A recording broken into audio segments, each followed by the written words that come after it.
November மாத மழையில் நான் நனைவேன் என்றேன். எனக்கும் கூட நனைதல் மிக பிடிக்கும் என்றாய். மொட்டை மாடி நிலவில் நான் குளிப்பேன் என்றேன்.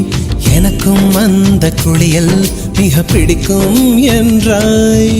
சுகமான குரல் யார் என்றால் சுசீலாவின் குரல் என்றேன். எனக்கும் அந்த குரலில் ஏதோ மயக்கம் என நீ சொன்னாய். கண்கள் மூடிய புத்தர் சிலை என் கனவில் வருவது பிடிக்கும் என்றேன். தயக்கம் என்பதே சிறிதுமின்றி அது எனக்கும் எனக்கும் தான் பிடிக்கும் என்றாய். அடி உனக்கும் உனக்கும் எல்லாம் பிடிக்க என்னை ஏன் பிடிக்காதென்றாய்.